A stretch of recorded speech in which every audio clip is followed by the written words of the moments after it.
Everybody, glad to see everybody here today. At this time, I'd like to call this meeting to order. Call the roll, please. Master Combs. Here. Master Barger. Here. Master Tudor. Yes. Master Botkin. Present. Judge Taylor. Here.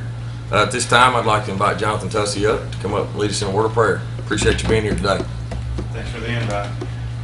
If you would, bow your head with us, we pray. Our most gracious Heavenly Father, we gather this morning to labor as under shepherds of your divine will and authority.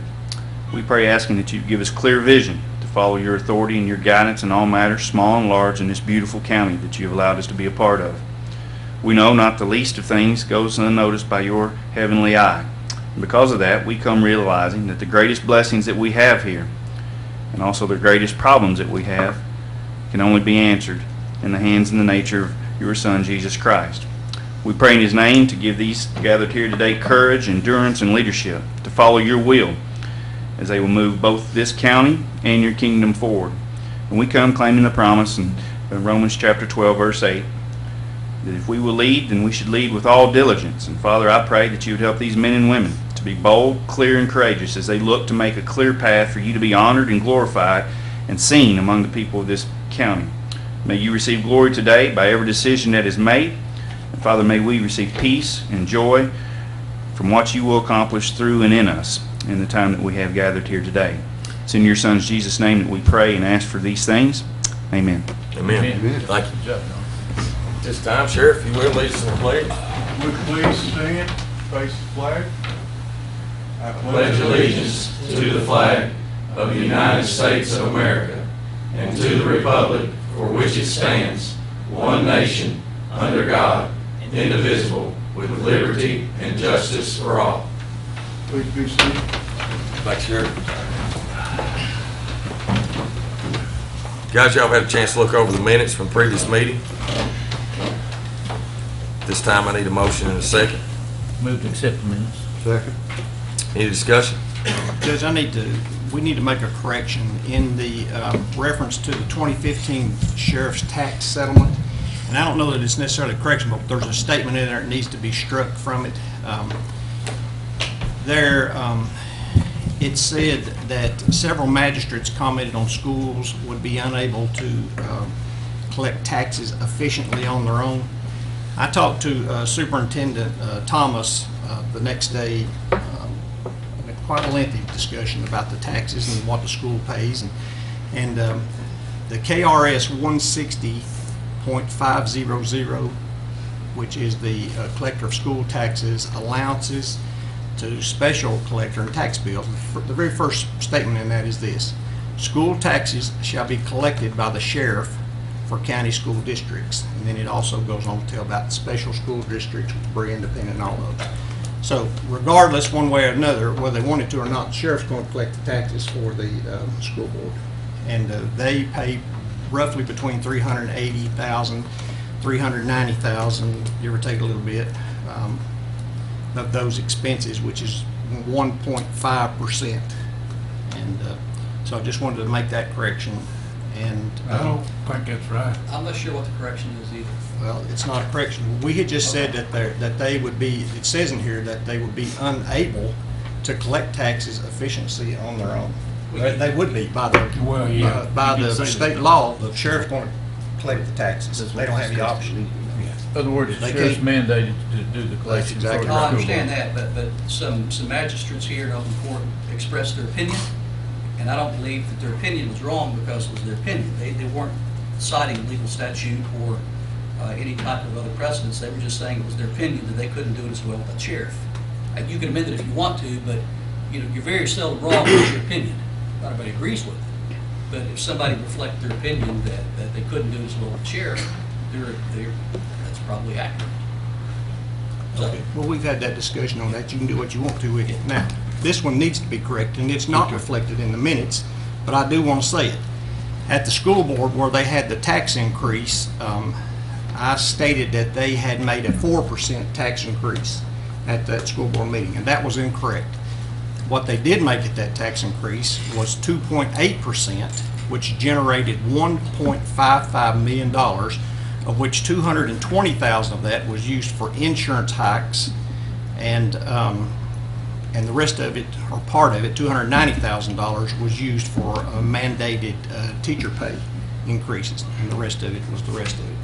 So anyway, I'm clear on that. Thank you. Do you want that added to the minutes? I think everybody will get a chance to hear it. That's good enough. Yeah. I think the second part of that, Tommy, is it wasn't in the minutes, but you wanted, it was on TV. It was on Yeah. TV. And you just wanted to really correct yourself. And This is not part of the minutes, but Superintendent Thomas said and told me that they would be more than willing to discuss any of the tax rates and increases with any of the members of the fiscal court who want to come up and talk to him about it. all right, thank you. Thank you for following that up. Appreciate it, Tom. Call the roll. Yeah. Master Combs? Yes. Master Barger? Yes. Master Tudor? Yes. Master Bucking? Yes. Judge Tate? Yes. Glenna, good morning. Good morning. You have in your Dropbox, you should have the treasurer's report. This is through 5/31/2016. Our total balance at the end of 5/31/2016 for all funds is $7,399,937.52. As of 5/31/2016, our general fund was at 97% on revenues and 65% on expenditures. Our road fund is at 85% on revenues, 73% on expenditures. The jail fund is at 96% on revenues and 88% on expenditures. The CSEP fund is at 36% revenues and 34% expenditures. 911 fund is at 102% on its revenues and 56% on its expenditures. Also, I'd like to request that we be able to approve that all claims that come in from this point until June 30th that need to be paid out of this year's budget, that those be approved to go ahead and pay. Then we'll give you a listing on the first court in July of anything that we did pay. Since those bills are gonna be due before the next court date, is that? Well, and some of them really need to come out of this year's budget. And we may not get them to the last moment and wasn't able to process them. They need to come out of this year's budget, and I have to do that before I can close out the year. Understand. We do it every year. Every year. Yes. And with our PO system, you know, it sort of polices it a Yes. little bit better too.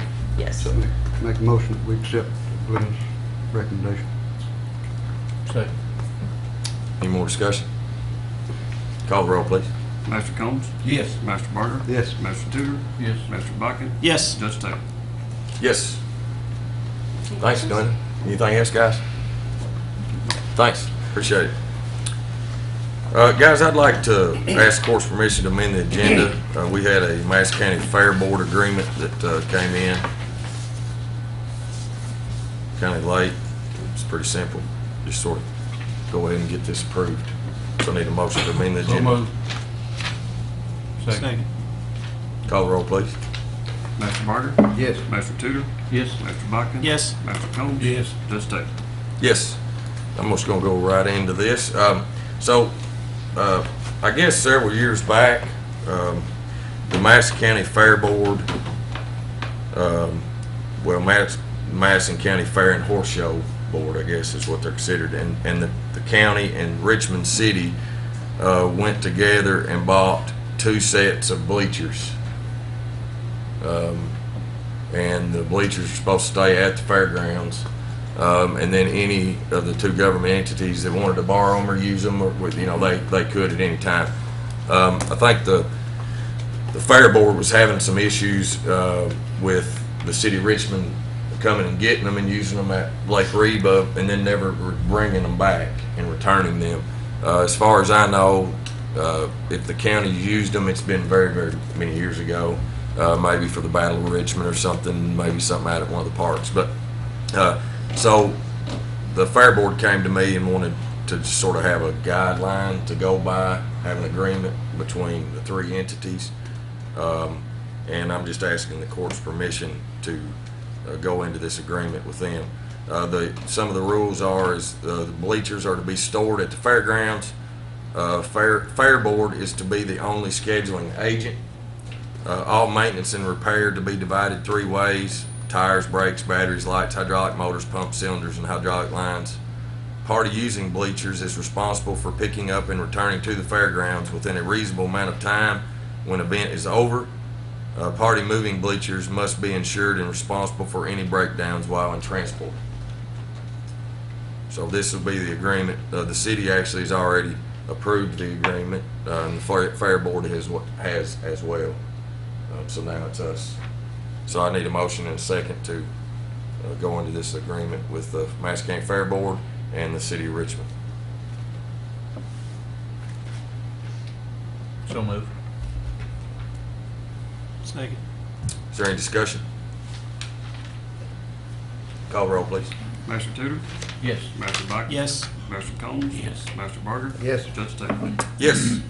At this time, we need to award the bids to the road department for rock, concrete, oil products, and culverts. This time, Scott, if you will, come up. We actually opened the bids, I think the date was 3 o'clock. Friday, yeah. So, and for the record, they were all sealed, envelopes, all were turned in on time. Mark? So- So we'll start with, well, go ahead, Scott. Rock. Is that That's okay? fine. We received one bid on our rock purchases. It was from the Allen Company. The Allen Company has been great to work with. They've always been competitive, treated us great, gave us great service. The prices didn't increase. They actually increased on 4 items we purchased and decreased on 4 items. So it's really a wash. So the prices will be real similar to the last year. So we make the recommendation that we approve the Allen Company for a rock supplier. You gonna do these all at once, Or individual. Probably need to do them individually. So moved. Second. Any discussion? Call the roll, please. Master Bach, Yes. Master Combs, Yes. Master Barger, Yes. Master Tudor, Yes. Judge Taylor. Yes. The second one is our concrete. We actually did have 2 bids. One bid from Concrete Materials Company and the second bid from Ready Mix Concrete. Actually, Concrete Materials Company was the cheaper of the 2 bids. We have used them in the past, been very satisfied with their service, so our recommendation is to approve Concrete Materials Company as our provider of concrete. So moved. I'll second that. No more discussion? Call the roll, please. Master Combs, Yes. Master Barger, Yes. Master Tudor, Yes. Master Bach, Yes. Judge Taylor. Yes. On our oil products, we actually received one bid. It was from Apollo Oil Company. That's currently who we have, and that is the provider of our bulk oil tanks. Did reach out to Riley Oil, and they were not interested in bidding it due to having to supply us with the tanks and the equipment. But prices on every product that we purchased from Apollo did come down this year. Good. So we already have tanks and everything with Apollo? Yes. So we want to switch out on that? That's correct. And that system's working okay, isn't it? Working great. And they actually installed that last They year did. when we went to the bulk oil purchase. No cost. Yeah. And they do all the maintenance on the pumps, and it doesn't cost us anything if we have a breakdown of their equipment. Because prior to this, we were just buying quartz oil, I guess. Buying is it? quartz of oil at local park houses. Mhm. Yes. We're actually saving about $4 a gallon by doing it this way. I move we accept Apollo Oil as an oil product producer. Second. No more discussion? Call the roll, please. Master Barger, Yes. Master Tudor, Yes. Master Bach, Yes. Master Combs, Yes. Judge Taylor. Yes. And lastly is our culverts. We did have one bid for Robinson Torrey. They have always bidded in the past. They are very competitive, give us great service. So we recommend that we award the bid to them again this year. So moved. Second. No more discussion? Call the roll. Master Tudor, Yes. Master Bach, Yes. Master Combs, Yes. Master Barger, Yes. Judge Taylor. Yes. Thank you. Thanks, Scott. Appreciate it. Next is our county road aid resolution 1606, 2016-17 Madison County Road Aid Agreement. I'll ask the court's permission to go into this agreement with the state. Transportation Cabinet. Our amount this year for the county road aid funds is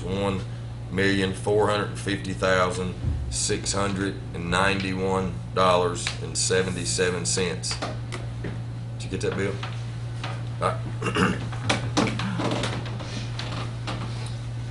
How does that compare to last year?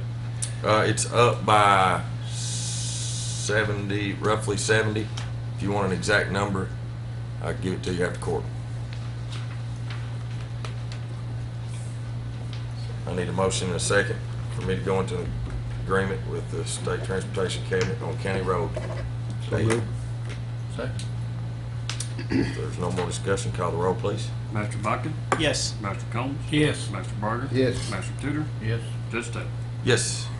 Resolution 1607, which is 2016-17 Madison County Municipal Aid Agreement. At this time, I'll ask the court's permission for me to go into the agreement with the State Transportation Cabinet. And our amount this year is going to be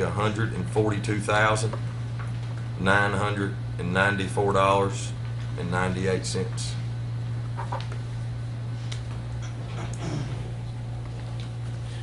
Where's it at from last year? Man, I knew you'd ask I me hate to that. ask, but It's up a little bit, Is it? but it's not much. I want to say that it, Glenna, maybe 136 last year. You know, there's a lot of numbers run through my head. 136,736 last year. How much? 136,736. You gonna write an article on that, Bill? It's always good to compare. Yeah, Is it it going is. up or is it going down? I'm talking about The how- number doesn't mean anything unless you have something to compare. I'm talking about how I remembered that. Oh, Yeah. His photo's in it, man. I'll Yeah. give you 2 pennies to round it off to $9.95. Does that answer your question there? yes, I'm sorry. I promise I won't ask no more. You got pretty close twice, I don't know about the third time. Did you have a motion on that? Nope. No. Now, Glenna was the one who remembered it. She got it right in her head. She's got a sheet back there. Cheat sheet. I move we go in agreement with the state municipal road aid. Second. If there's no more discussion, call the roll, please. Master Combs, Yes. Master Barger, Yes. Master Tudor, Yes. Master Bucking, Yes. Judge Taylor. Yes. Next is a memorandum of agreement with processing of recycled materials. I thought Scott was gonna be here today, but I guess he's not. So, everybody knows that we take our recyclables to Fayette County, to their recycle center. We pay so much a ton for them to take it, and then we get, once they have the product sold, then we get reimbursed X number of dollars per ton. They are increasing their processing fee by $15 a ton. So it's going, I think, from $37 a ton to $52 a ton.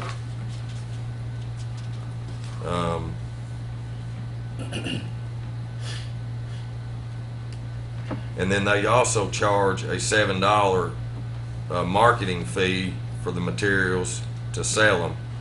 I mean, they have been doing that, and that fee's not changing.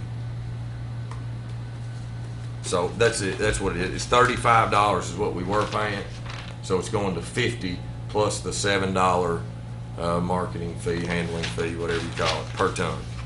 So our total used to be $42 a ton. Now it's going to $57 a ton. Cost for them to process product. I mean, What I'm- that's what it's gonna cost us before we get anything back. That's right. And then the increase too probably means that we won't get any back. That's right. It'd be more of a liability than a revenue stream now. Yeah. And it really never was much of a revenue stream anyway. You know, to me, we have to look at that service that we're providing to our community, the return on the investment. If we don't have a recycle program, are we going to have more trash on our roads? I mean, there's a lot of, and probably my question or my answer to that would be no, because our recycle pickups are in subdivisions, and I'm sure most of those subdivisions have, you know, trash haulers that pick it up. But, you know, as Roger said many times, is, you know, he doesn't have near the trash because they recycle. So, Well, if we can, if we can balance it out there where it's not costing us money, it's a savings for us in the community. yeah. I'm like Tom, that's probably one. I don't know if it'll get that close or not, but maybe close. Thanks, Colleen. So I'm gonna make a Scott is on a route picking up due to the inmates. We don't have the inmates right now to get out to help in solid waste and stuff. So I need a motion and a second for me to go into an agreement with Lexington Recycle Center. So moved. Is that Mickey? Is he the one in charge of it? Not the Lexington. No, this is Tracy Thurman, is the Director of Division of Waste Management. Oh, Mickey was here at Richmond, or at the, yeah. Okay, Bluegrass or something like BRC. that. Yeah, BRC. Yeah, I'll and see, second my motion. and you know, we don't sort on the curb. See, if we sorted on the curb, we could take it to Richmond. See, Richmond's Recycle Center, they sort on the curb, so. We don't have enough manpower to do that. No, well, in time, I mean, yeah, so. Judge, I think this is a great service for the community and for the environment, but at such point that we're losing money on this service, you know, I think we need to rethink it. That's right, we'll have to revisit it. Yeah. It's already on my radar. This year we'll have the figures and then we'll know. And it was, and I think the price too is sort of based off what the rate is at that time for the product. You know, I'd say plastics and papers and things like that, that rate is up and down, just like fuel prices. Very much variable. Yeah. So, you know, we could do it this year and after the presidential election, just like fuel's gonna probably go up, you know, these kind of products might go up as well. So if there's no more discussion, call the roll, please. Mr. Barger? Yes. Mr. Tudor? Yes. Mr. Buckin? Kenny, do we get a second on that? Yeah. Larry second. Yes. Mr. Combs? Yes. Just two. Yes. Next, guys, this is Madison County property. I've been looking at our our rates on what we're charging per square foot to lease property. Y'all should all have a sheet. It's a pretty good sized sheet there in front of you. And I've got the proposed rates on your sheet. I'm going to ask the court's permission to allow me to go and negotiate with these tenants who try to work out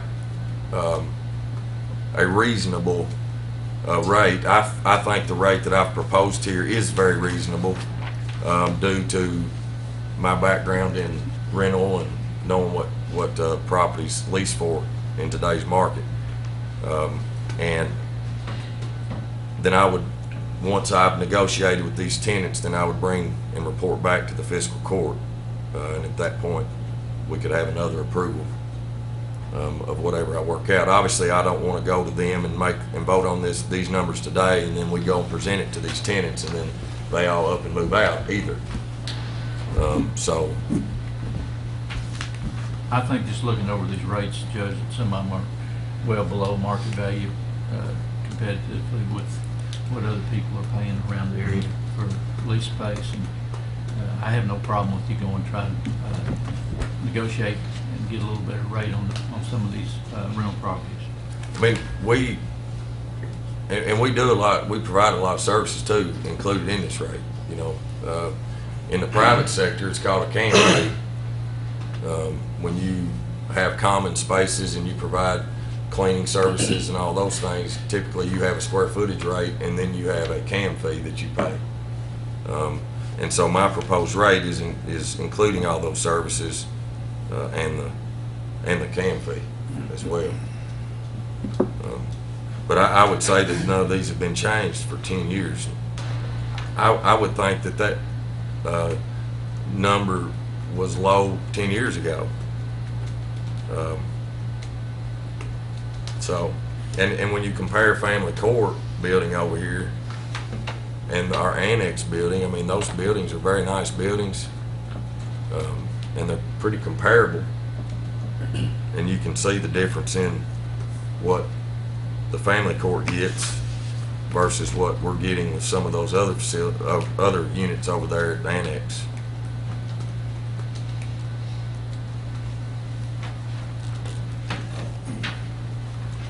You need a motion to, Please. I move we give the judge authority to renegotiate some of these property rentals. Second. Try not to run anybody off. I ain't running you off yet. No, Maybe you learned to love me. The easy way to work.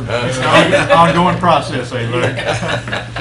Day I to give day, in, you wouldn't have nothing to look forward to.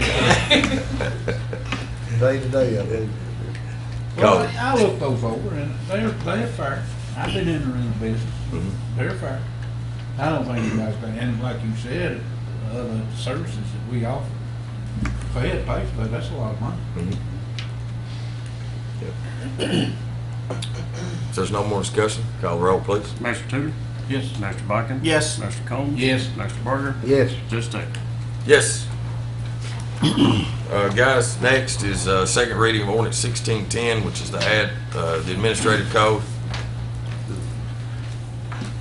There is, if you all have your packet or you're on Dropbox, you all will see that in the yellow was the changes from the first reading, and then in red, it's really just more grammar changes. There's really nothing that affects any significant changes that would affect us having another first reading. So at this time, I need a motion and a second to approve. Second. We're doing discussion on that, Judge. Yes, discussion. If this is the time for it, I'd like to make a motion to amend page 42 of that administrative code. And that's to have the bereavement leave for an extended family to be 8 hours instead of 4 hours. I'll add that to the motion.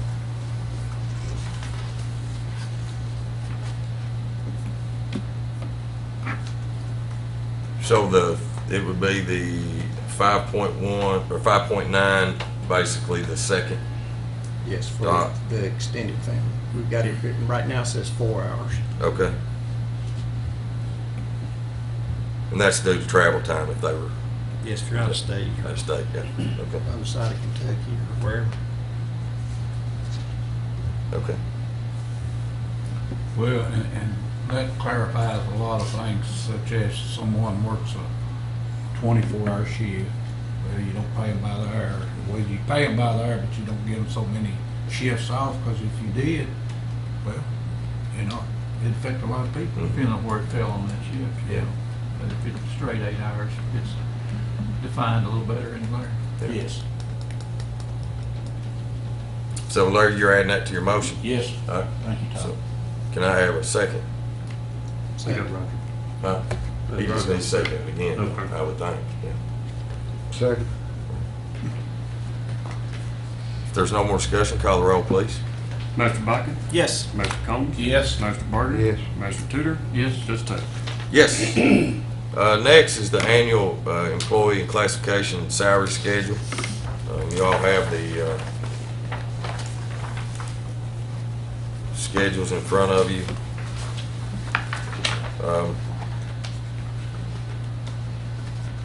So I also want to talk also about rewarding years of service. You know, we always can't do,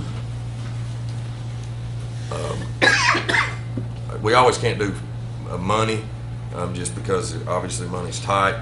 But in our classification schedule, you know, we cut it off at 10 years of, well, you get 11 years of service, and then you don't go to 15, you don't go to 20. And so to reward some of our senior staff, we have an idea of giving some vacation days with some stipulations. And so this is just our idea. All right, so I'm just going to read it out. So 11 to 15 years of service, you would actually get 2 days, 16 hours of vacation time. Once you hit 16 to 20 years, and that would be each year, 16 to 20 years, you would get 3 days, which would be 24 hours.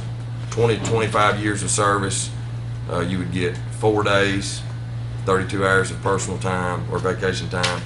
And then 25 plus years, you would get 5 days, which would be 40 hours of personal time.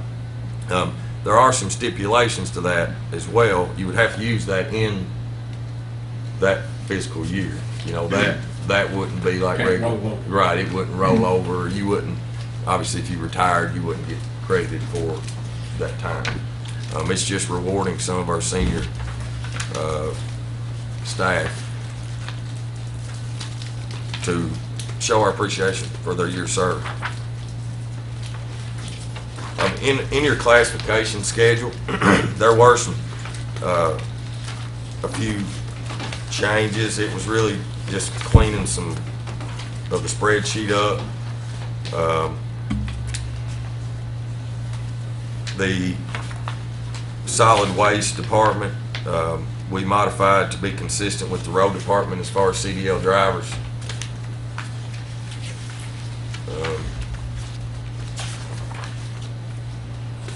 GIS coordinator, we didn't have this listed in there, so we added it. And we had some incorrect amounts were listed on last year's code, and GIS coordinator was missing. On Battlefield Golf Course, the assistant golf shop attendant, it read $9.50 when it should have read $8.50, so the minimum should have been $8.50, and it said $9.50, and then the max was $9.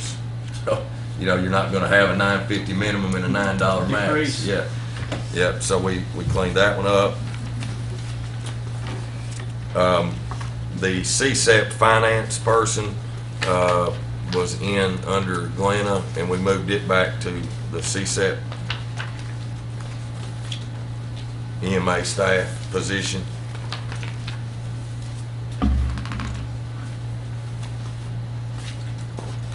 The trainee for the Planning and Development Office, previous schedule did not have a minimum listed, so we've added minimum wage as the min, and then the max would be $13. And then the same thing in 1 and 2 family dwelling inspector. We cleaned that up there as well.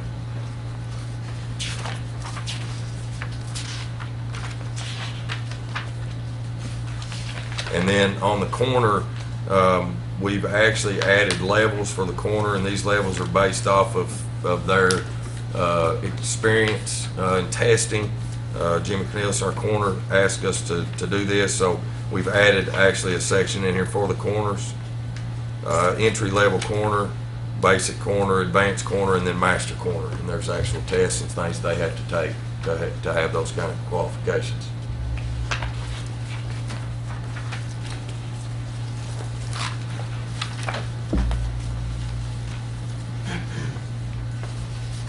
So I think I would like to do this in 2 different motions. I would like to do the classifications and the years of service award as one. We'll make this part of our classification schedule. If you all agree with rewarding our employees with time served and vacation days.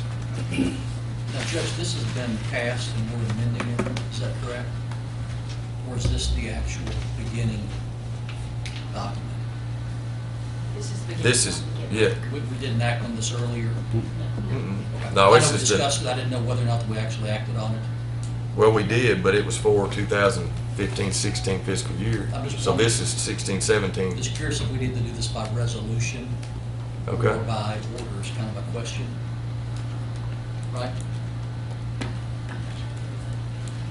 I think that this should be by resolution. Was our original classification wasn't resolution? No, but it was part of the code. It was part of the administrative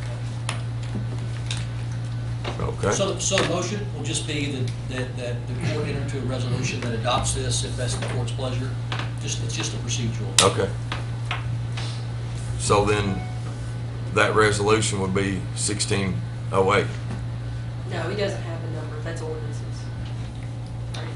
Resolution and not an ordinance. If this was an ordinance that required two separate readings, I don't believe it needs a second reading. I think you just do it by resolution. Right, but the resolution still have a number.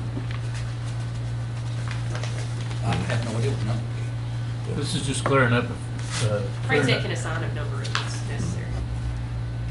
clarifying a few things from last year's. I understand what we're doing, and just procedurally, we have to follow certain Okay. requirements, and I Right. believe the requirement for this would be by resolution. Otherwise, you have to advertise it, you have to have your second reading, you have to go through the ordinance process. I don't think it's required. Right, okay. I make a motion, we adopt the resolution for classification schedule, including the years of service. Okay. Second on that. Is there any more discussion? This, I mean, not to beat this to death, but we went over this and spent a lot of time over this last year. This does clean up a lot of things in this, and this took off a lot of questions. Every time we go somewhere, people's always talking about our pay. I think this classification schedule makes the county competitive to industry in a lot of places now, a lot of different things. I've always thought that, I was always amazed at the quality of people that we get for some of the things we pay them, but this is a pretty good schedule, and this classification for personal time will definitely help that, so it's another good tool. If there's no more discussion, call the roll, please. Master Combs? Yes. Master Barger? Yes. Master Tudor? Yes. Master Bodkin? Yes. Judge Taylor? Yes. Next will be the salary schedule. Yeah. So y'all have had a chance to look over all the recommendations for raises. And I do want to thank Colleen for her due diligence on this. It's a very good spreadsheet, very informative. I think it's pretty easy to read. And I would like the court, or I need a motion in a second for the approval of this spreadsheet. So moved. Second. Is there any discussion? Has the department heads verified all the increases on this, Judge? As far as if they're eligible for that increase in pay? Yes, I mean, we have, yeah. And you'll see out to the right, the pay logic and the reason why. So you, like if you see the CPI, then they would have been at their max of their level in their classification schedule. Measure two, the department heads, when they did their evaluations, also brought their recommendations during that time. So those are consideration of those recommendations from department heads. That is good, and I just wanted to add to that. We've had the discussion about the new rating system and how it worked, and I was concerned that it would be abused, which is just horrible. But folks actually get rated on their performance, and everything that I've saw and heard on that is exactly the way that happened. And I want to commend all the department heads for using that rating system in a proper way, because that's the key to every bit of making this work. I've heard no negative comments about it. I just wanted to make sure that every employee got the fair, diligent look over, and make sure nobody's left out.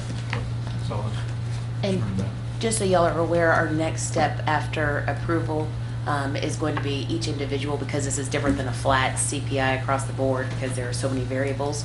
Each employee will receive an individual letter itemizing the rate, why that was their rate, whether they fall into additional vacation because of years of service. They'll receive all that in a memo that their department heads will distribute to them. And so they can have a discussion then as well if there are concerns about the rate, why that was the rate, how they can improve or potentially earn more in the future, or just give a thank you for the raise that they received. So,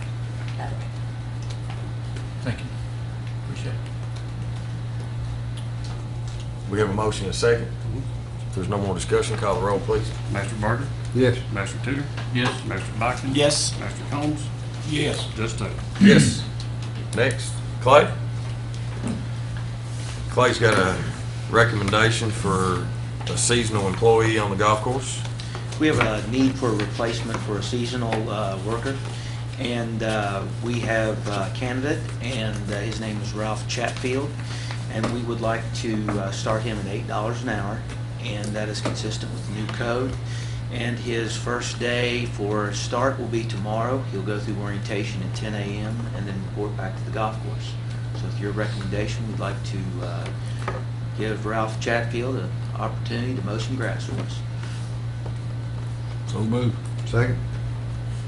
There's no more discussion. Call the roll. Master Tudor, Yes. Master Biken, Yes. Master Combs. Yes. Master Barger. Yes. Judge Taylor. Yes. Thank you. Thanks, Clay. Appreciate it. Next, at this time, I need a motion and a second to go into executive session due to personnel issue and also a legal issue. So move. Second. Call the roll, please. Master Biken, Yes. Master Combs. Yes. Master Barger. Yes. Master Tudor. Yes. Judge Taylor. Yes. Get it on.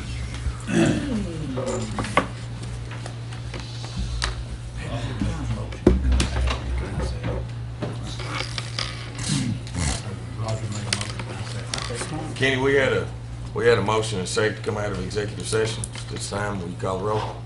Master Combs. Yes. Master Barger. Yes. Master Tudor. Yes. Master Biken. Yes. Judge Taylor. Yes. At this time, after executive session with the personnel matter,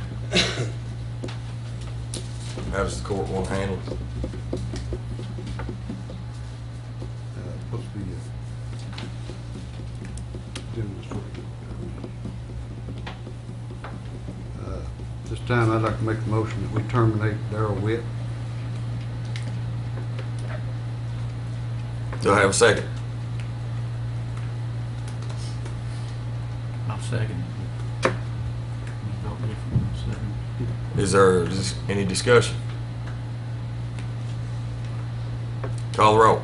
Master Barger. Yes. Master Tudor. No. Master Biken. No. Master Combs. No. Judge Taylor. Yes.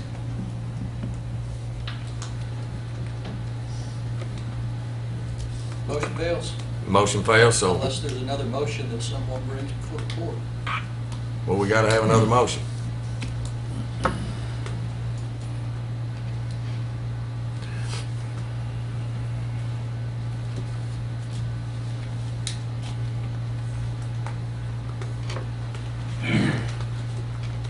Guys, we've discussed this in executive session, so we got a suspended employee, and we need to take action. I make a motion that we accept the suspension of Darrell Witt of the recommendation from the road department without pay. And he'll be reinstated tomorrow. So moved. Call the roll, We please. got a motion from Roger, and who was the second? A motion from the judge, actually. Well, you I mean- did get a second. The second, okay. Oh, yeah. Master Tudor. Yes. Master Biken. Yes. Master Combs. Yes. Master Barger. Yes. Judge Taylor. Yes. Next is the judge's report. Let me back up. No action was needed on the legal discussion in executive session. Next is the judge's report. There's a few things that I want to announce today. Madison County Courthouse and its related offices will be closed on Monday, July the 4th. We will reopen on Tuesday, July the 5th at our normal business hours at 8 o'clock. The unveiling and dedication of the first artillery piece on the Richmond battlefield will be on Monday, July 4th at 10 a.m. At the Battle of Richmond Visitor Center there on 421. The center will be open on that day, July 4th from 10 a.m. to 2. Bria's 4th of July celebration will be Monday, July 4th at the Bria City Park with activities beginning at 6 p.m. and the fireworks will begin at dark. And then Richmond's 4th of July extravaganza will be Monday, July 4th at Lake Reba with activities beginning at 5 p.m. and fireworks beginning at 10 p.m. The Madison Community Band and Madison Singers will present America's Music Salute on Tuesday, July 5th at 8 p.m. at the EKU Ravine at the amphitheater there on the campus. Bring a blanket or lawn chair. And then there's also a Berea Craft Festival will be July the 8th from July 8th, 9th, and 10th at the Indian Fort Theater just outside Berea. Also want to wish our county clerk a very happy birthday. Thank you very much. You're welcome. I'm afraid of what this group might sound like, so we won't sing happy birthday today. I appreciate that. And then also, guys, during my discussion time here, my report, I'd like to talk a little bit about our jail. I'll call that break. Yeah, sure, Doug. So Doug came to me last Monday concerned about the population of our facility. At that moment, when he came in on Monday morning, we had 327 inmates in our facility. We had approximately 66, I think, out in other counties, which just made us a few shy of 400 under our care. At that moment, we had 30 or 40 state inmates that were in our facility. In that same week, last week, at one point, Doug had 401, I think, that was under our responsibility. He came to me Monday concerned what we got to do. I've gotten somewhat just started trying to figure it out. We talked to Mark. In the meantime, safety of inmates, safety of our jail staff. Doug made the call to the state to pull our state inmates out to free up some space for us. From the fiscal court's responsibility of this is financial. Obviously, Doug, the jailer, is our administrative authority at the jail. And so I want to have the discussion, because if we're not going to have state inmates this year in our new fiscal year, that's going to be a cost to the county of $540,000 due to not bringing in that state inmate revenue. And so I want to, Doug can elaborate a little bit more on that. As of right now, we have 363 total, some in Clay, some in Casey, and we had 309 this morning in our facility over here.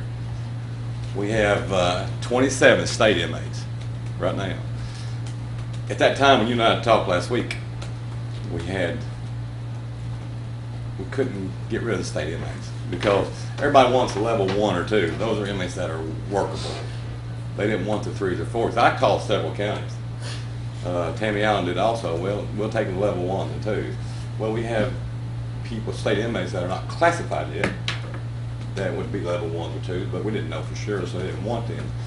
So when I called the state to ask for some help, because our population is so big, they got on the phone and called the other counties saying, you know, y'all take these, y'all take these, and these, and these. So we ended up sending a lot of them out. And nobody wanted the county inmates. They didn't want those because they couldn't work them. So, you know, we have county in Casey and Clay County right now, but we couldn't give them any more because they couldn't work them, and they didn't have room either. So when I called the Department of Corrections, asked for some assistance, some help here, they made some phone calls to other jails and said, you know, this county come and get 3, this county come and get 4, you know, which that's the way it worked out. Ended up taking several from us, but we still have 27. But, you know, we've talked about it before. Our population is that when we get so overcrowded, we end up having a lot of assaults. Not on staff, but it makes it tougher on the staff, you know, because we're staffed for 184, 200. And when we go to 309, our staff don't, you know, it don't grow anymore. But the population does, obviously. And you don't have, we have occasionally assault on correctional officers, but you have more assaults on each other inmates inside facilities. You know, it's a proven fact. Everybody does it. Everybody has those issues when they get overcrowded. Have more inmate assault on inmates. So that's, you know, and again, then it comes my decision. Well, what do I do? You know, do I send county? Do I send state? Well, at that time, nobody wanted county, and the only state they would take would be level 1s. or two workable inmates. So, we called Rodney Ballard, his area, his office, and put in a request to help me get some state inmates moved. So that's what he did. So, and that's just where we're at. We're 309 inside here. And again, do I make a decision to ship more? State inmates. We got 27. We're How many do we have 184. out, Doug, right now? What's right? How many do we have out in Clay and Casey right now? 363 total inmates and 309 in this building. Okay. So we're 50. So 254 or 54? Yeah. Have you talked to a lot of the other jails to see if they'll take some of ours? Yeah, I personally called probably 15, and most of them couldn't because they're overcrowded too. They're that 75 or 80 over. But we're 200, more than 200 population if you put them all over here. And one thing I want to make sure the fiscal court understands too is that it is better for us, and it proves in our budget this year of how much we spent out in 15-16's budget to house inmates in other counties versus what we took in from a revenue side from housing state inmates. I think we went over. It was like 550 something thousand. I think we actually took in on state inmates, and then we only spent out the 230. I think 230,000. So it's financially better for us to keep state and ship ours out because we're receiving more for the state inmates than what we're paying to house other county inmates in other counties. But even if he gets rid of the 27, if we have 254, we're still going to have 20 something out in other counties because our limit's about 300, 310. Yeah, and I don't like 300. I realize that. Don't like it because we've got 100. I mean, we're 187. Yeah, I think Department Craig said 184. We're 184, 87, something like that. But still, again, you get it overcrowded, everybody goes on the floor. Yeah. So has there been an analysis on exactly what percentage of the population is comprised of various types of inmates? Like what do you mean? Like Well, we talk felony or about misdemeanor? county inmates generally. Right. That could be somebody that's serving a misdemeanor sentence. It could be somebody that's serving some type of contempt. It could also be served with people that are charged with felony cases that are still in jail. Right. They haven't made bond. It seems to me like that in order to properly address the situation, you've got to figure out how many of each of those classifications are over there. I don't think you can do an analysis unless you look at it that way. And I've never heard any type of numbers as to, for instance, how many of them are actually felonies that are awaiting sentencing or awaiting trial or, awaiting indictment. I think that'd be very helpful for everybody so we can analyze it and just figure out where the majority of your population is. I have a hunch, but, numbers would certainly prove that up. Yeah. And I guess we don't have those numbers. No, we don't, but I will work on getting them because you're right. That is something that we probably need to know if we're going to fix this problem. Because I think that's where you put your focus.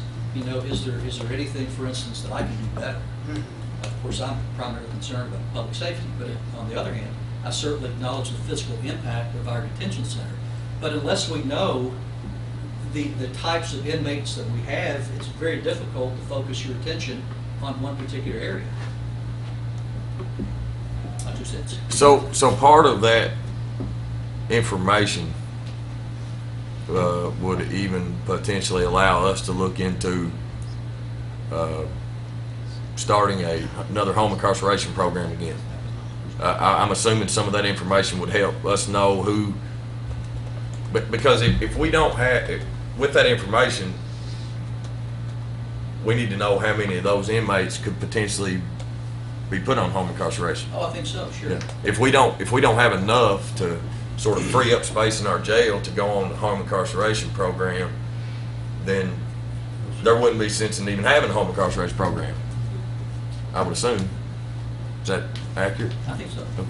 What if, Mark, I'm not trying to put you on the spot or No, nothing. go ahead. But, what if this court voted today to close the jail? What would happen?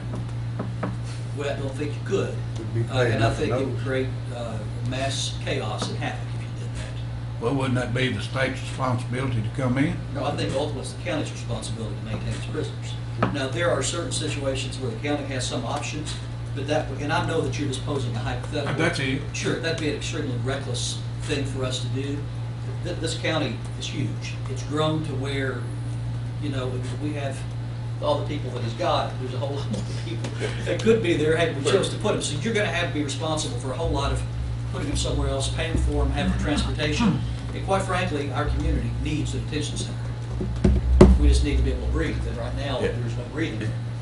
It's my understanding, Larry, that if we closed our facility, we would still be responsible for all those inmates. Sure. And we would have to be paying for them some other place. We would be a transport team then. And I did the math, if we were fortunate enough to get $28, if we only had to pay $28 a day, and Somebody else to take care of I it. can't remember exactly how many I used, but maybe I used 400, say 20. It was like $3.7 million is what it would cost us to house that many inmates somewhere else. Well, when you look at our budget, I think our jail budget this year is like $3,017,000, I think. They double their cost to what we're doing now. $3,018,000. Sorry, Bill, missed it by $1,000. But so I mean, would have to agree with Mark there. Is I mean, obviously financially it doesn't really make sense. And remember too, So- that as bad as it pains me to say it, this situation's probably getting better before it gets worse. It's primarily the rage of this addiction. And as a result of it, I think until we're able to properly treat and rehab some folks that are otherwise getting incarcerated, these numbers are gonna grow. They're gonna grow. Don't you mean it's gonna get worse before it gets better? Yes. You And if I said something opposite, I'm certainly wrong, because it's gonna Well, get better. I wish I was right. Yes, We it'll all get better before it perked, gets worse. we kind of perked up there when you Yeah. said You said better before worse, but Sorry, you meant sorry. the opposite. Yeah, Mark. no, We no understand. doubt, you know, until we get a handle on. He the never truth. messes up, so we need to I just take never- advantage of this. I just never admit. better that. record that one. No, certainly, you know, that until we get a handle on primarily the opiate crisis, these numbers are just getting Well, bigger. the average citizen here in Madison County, I know y'all got a lot of feedback, but they don't really understand the problem that we've got. And as elected officials, I know it's our obligation to solve those, but sometimes you put in a spot where you can't afford it. There's no question everybody on this court wants to do it, but how do we pay for it? Well, hopefully, we'll be able to get some numbers, and I'll be happy to sit down and try to analyze. I mean, I'm not a corrections expert at all, but, you know, I've done this stuff for quite a while, and I think it'd be helpful for us to sit down and review these numbers and be able to hone in on the majority of the population. I think So in the knowledge is always meantime, key. What will Doug do? Well, in the meantime, for me, it's like you said, Larry, you know, we gotta make a decision. Yeah. You know, and me being the jailer over here, I have to make a decision. Do I send counties or do I send state? Well, we pay, It's really not your decision. Whoever you want to send them to makes the decision. I don't want to county. yeah, and that's what they told me the other day. They didn't have room either, so this county may charge us $25, this county may charge us $29. I think Clay County's charging us $29. So the state pays us $31.60 some odd cents per inmate. So there's a $2 difference, $2 some change difference. And when I talked to you yesterday, we talked about that I have one officer, and a lot of times it's been up there, that takes 10 inmates back to Clay County. You know, one officer, you know, to keep from paying, you know, for trying to save some money too. Well, you just don't have enough staff to do all that. No, and I was telling Reagan that you know, when you're not talking that, you know, we transport some pretty bad customers. You know at times. Matter of fact, it wasn't, I don't know, a month and a half ago, Officer Trickler was taking some. Well, he had to come back because they were kicking the side of the van. He had to come back. But you've got to figure out the financial cost of that too, because if the people that are being shipped to other counties are awaiting trial, there may be several court dates that they have to appear, and then you drive them to Clay County, Transport. and then you got to get them back, and then you do that again over a number of times. I mean, you're really burning up the miles and the man hours. We've almost put How long have we had the vehicle that the court, I wouldn't even say 2 months yet. we put 10,000 miles on since we've had Already, 10,000? Clay County, Casey County. That's on it's one, that most transporting. time there's two vehicles going, so you can consider that 20,000 miles running into. Well, Peanut, don't worry, I'm not gonna want it back. I don't think that- All right. Don't worry. All right. It seems that we have this discussion every time we meet, and Judge Taylor and I and Jayla Thomas, we seem to have this discussion every day outside of the setting. Hopefully, we can get some numbers, we can sit down and look at those and analyze these things and figure out where the most pressing problem is, and then try to temporarily address that. It's a Band-Aid. We're gonna have to step up and make some really tough decisions sometime soon, but I'm willing to do what I can to assist the jailer to the extent that I can in trying to figure out just, where this population is coming from. Do we, let me ask a question, do we have anybody that, that offenses are minor enough that they fit into the box that we had earlier in the year hired someone to see if they could divert their sentences for public service? We're still doing this some. Those were primarily on more financial sentences, somebody failing to pay a fine, something along those lines. That program is still running. And there are some people that are presently doing community labor rather than being housed right now. Do we know if any of those that he's got now fits in there?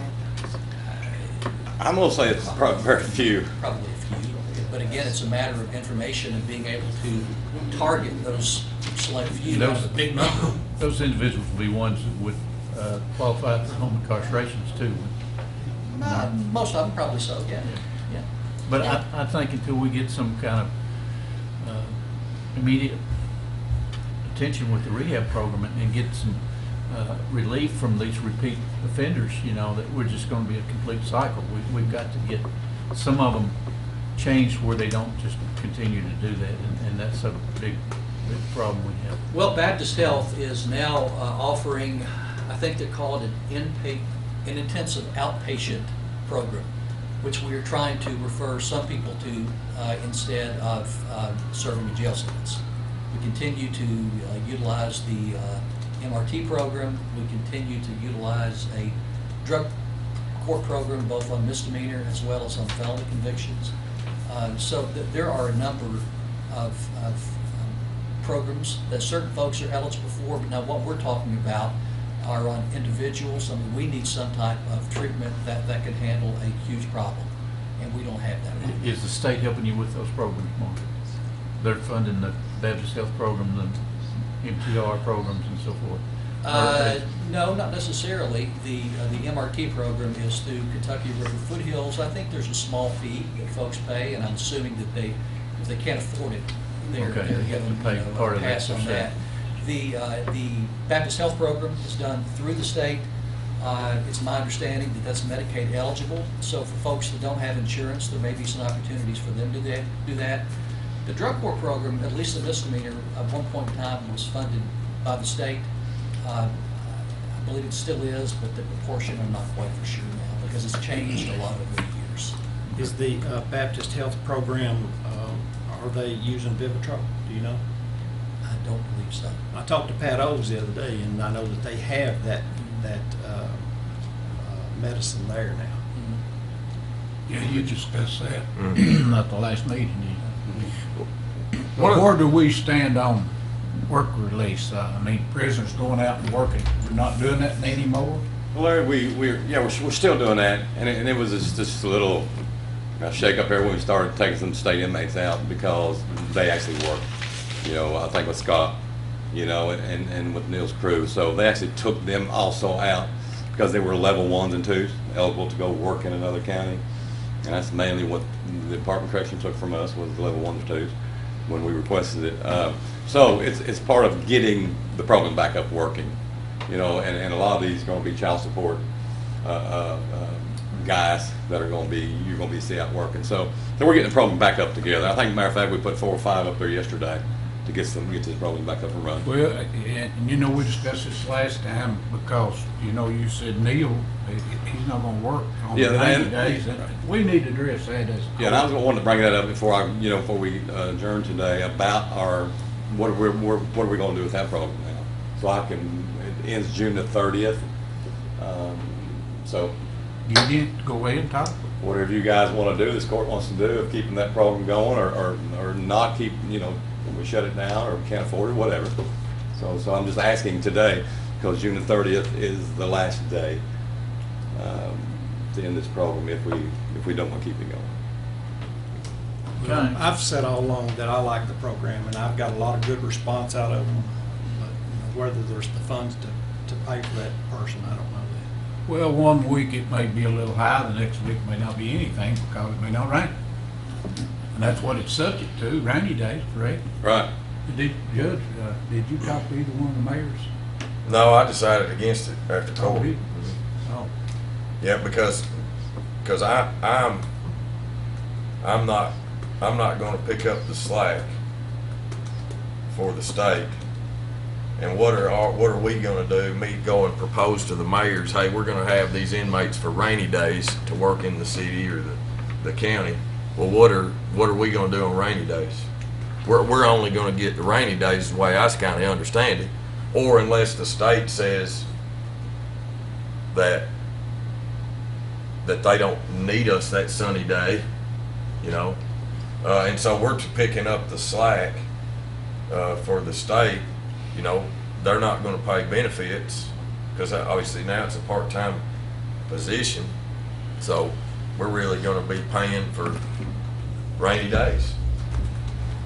Well, I would hope that maybe we could some way come with the money for the additional hours or whatever to keep the You program. know, and my question is too, is it, you know, is it worth it to do it for the county, for us, you know, as a county? I mean, are we going to be having on rainy days? Are we going to be doing work on state roads, or are we going to be doing work on city streets or county roads? I mean, Wouldn't the state and the city is the one that benefits from it right now, more than the county? Well, I don't know. I drive home on a state road. You know, Oh, I know. State road. We all do. Yeah. You know, I like to see it clean. So who makes a decision? Pick it up. State, city, county. Who does? Did you tell us, Doug, that the state will not pay for the trash pickup, they're only paying for the weed eating? Matthew told me that if there was a truckload of trash turned over somewhere, sure we'd get that. But mainly weed eating. He didn't say where at, but I kind of got thinking where at. You know, my opinion on Since it. the last court meeting, I talked to Brandon, and the state don't want those people out there. It's that simple. And I said something I shouldn't have said, and he took it wrong, about card games. He don't have nobody out there playing cards, and I didn't mean it. It'd come out that way because every time I've ever called Brandon, he would either do it or tell you why he couldn't do it. Right. And I know they work hard, but the state don't want those employees out there. No. And that's when I said about the card game. So I owe him an apology, and whoever else was involved, I apologize for saying that. I didn't mean it that way. I'm just concerned about keeping these prisoners out picking up. Sure, you know, and I know all of us are concerned of how our community looks. You know, we all are. We all drive home on state road or county road, you know, the city and stuff. We're all concerned about it. You know, again, I like the program, the weed eating, the trash pickup. And again, for me, it's the trash. I'd rather see more trash because we have so much of it. But and intersections where, you know, like you talked the to me one you yesterday, just it's done. dangerous. Yeah. I know coming out of my Crooksville Road on the 25, I got to pull quite a bit of ways up there to see who's coming over the hill. Kind of put my vehicle out on the road to see who's coming up the hill. Well, if you weed eat it, you know, like they've been doing, Neil's crew, it's easy to see.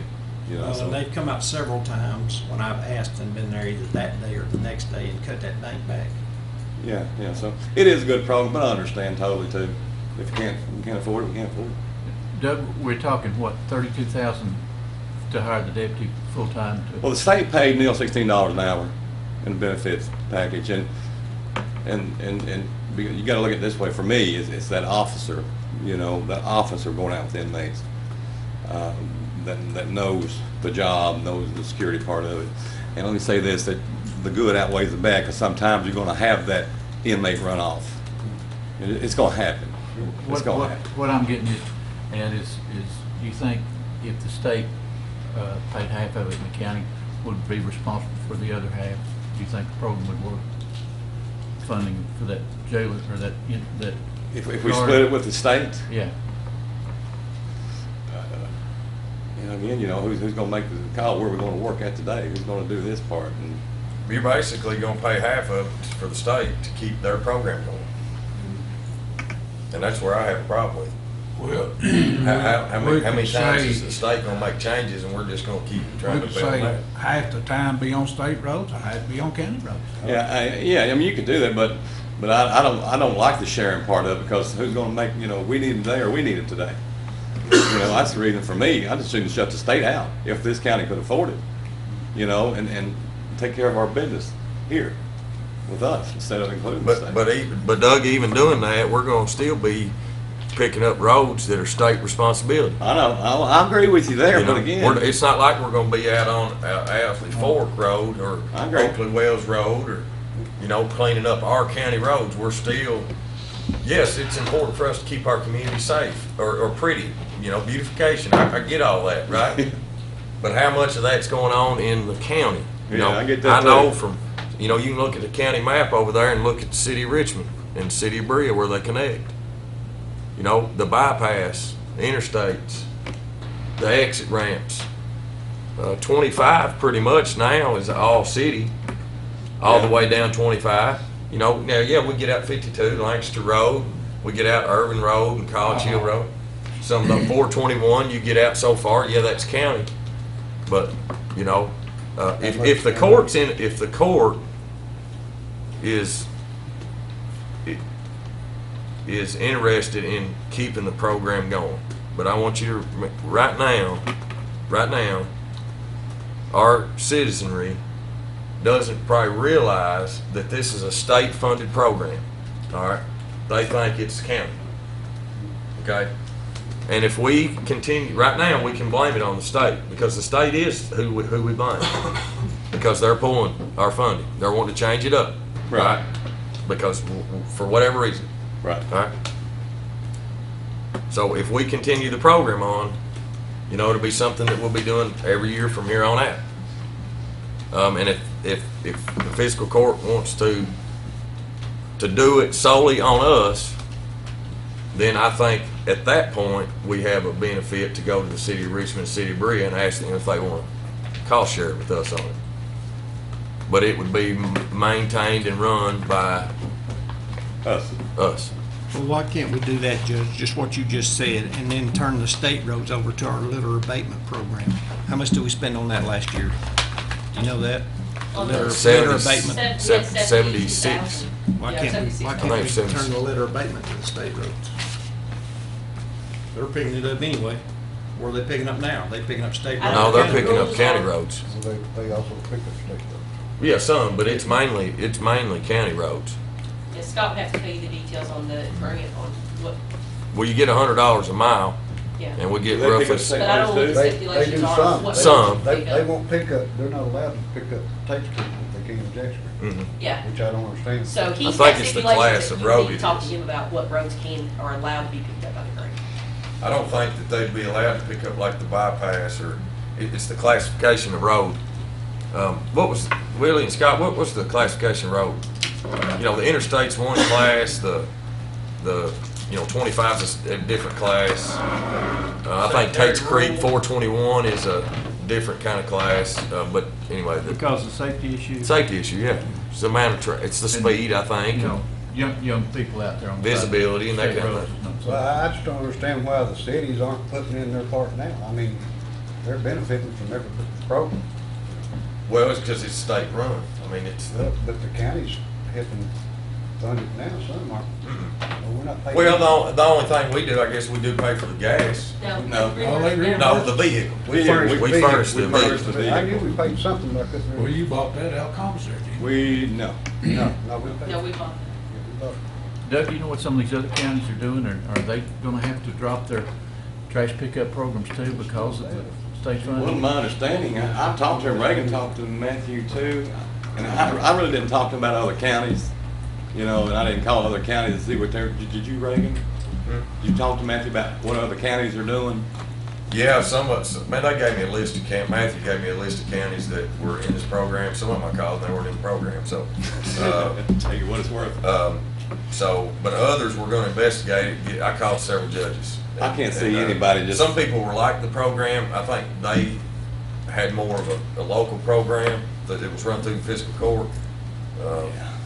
They did do some state stuff, but, you know, worst case scenario, not including a new truck, if that truck wears out or something goes wrong with it, but I would say that, paying the deputy and benefits and all that, with gas and, potential food and all that for the workers and inmates and weed eaters and whatever they're gonna be doing, for their tools, that you'd be looking at approximately 70,000 a year. And then if you divided that up 3 ways, you know, you'd be looking at 23,333. Well, and then that goes right back to the city and say, well, I need this done this week, or this one. And, you know, you're gonna have to say. Well, there'd have to be an interlocal agreement, have rules, you know, and you'd have to say, hey, you got to call in to Doug or to Neil or whoever that's gonna be scheduling it, and that goes on a list, you know, and then, but again, we're gonna be weed eating interstates. We're gonna be weed eating the bypasses, and, you know, It's a no-win situation. Correct? Good program. I'm like, But- it's a great program. Yes, it is. And it's worked since we've had it out there. But, you know, they changed the game plan, state handle, so, and we can't, I have nobody wants to wait on them. so I will, what I'll do is I'll put a little proposal together, if that's okay with the court. I'll put a little proposal together and I'll present it to Mayor Conley, Mayor Barnes, just get their feeling on it, and then I'll bring something back to the next court. And in the meantime, you know, the program's gonna shut down, and 2 days. if, We'll shut it down and we'll see what we come up with here and go from there. yep. I'm good with that. Any more questions for me? No, thanks for your time, Doug. Thank you for Appreciate it. taking on that task, Judge. Thank you, Peter. Appreciate you getting help her back at the ferry. You got one? Well, for 2 days, then she's gonna try to find me a permit, what she said. Okay. I hope. Yeah, we will. Comments from department heads? Comments from extras? Larry? I've made all the comments I think I need to make, but the jail situation, I just don't have an answer, and I don't have a clue. Nobody does. I don't think nobody does. It's a big part of money going in. But I think the people are more educated today than they've ever been on the jail. Of course, everybody will say, well, put them in jail. Well, that's easy to say. If you don't have room, when you run a motel and it's full up, it says no vacancy. But that's all, Judge, and I'm just glad to be here. Thank you. Glad you're here, bud. Thanks. Ross? I'm gonna keep my comments to one issue that I ran across last week. I was invited to Esther County to a concerned citizens of Esther County membership meeting concerning the waste dump in Esther County. It's got a little more serious because the vapors and the smell off of it, they think is dangerous to breathe. They also think that the water runoff, which runs into our pool of water from Madison County, when that water runs off into the Esther County River area, that's our pool of water. It's not theirs. Our pool of water provides water for Lexington and Winchester. They pull out of it. So they're gonna be testing our pool of water to see if it's got any changes in it. But these people have got Craig involved, Rich is involved. So it's pretty serious, and they've already done some samples, and I think the samples have shown strong enough that they're going to go farther with what they need to do. If it's a lawsuit, the county or a lawsuit or whatever, I don't know. But it was a good informative program. I think we need, I know we get our water from the city, and the city guy was there, and I'm glad he was, and I called Scott and told him, and he sent this guy, and I'm glad he was. I'm sure he'll be going to the other meetings too. But we need to, I'll be notifying our county utilities about this, because they deal with Scott all the time. Yeah. We purchase our water through But Richmond Utilities. we just need to be kept informed somehow of what Esther County's found out of what they're doing, because it's going to involve us, it's going to involve our county. Magistrate Johnson told me this morning that they are gonna have another meeting. I think it was next week. He said he'd let me know the date on that. I'll be sure to pass that on to everybody. Okay. all I got. Thanks, Roger. John? Well, this jail situation, we keep harping on it, and I think until we can find some answers to this drug addiction problem and do some rehabilitation and try to change some people's lives, it's, like Mark said, it's gonna get worse before it gets better. And I just hope we can find some answers in the near future.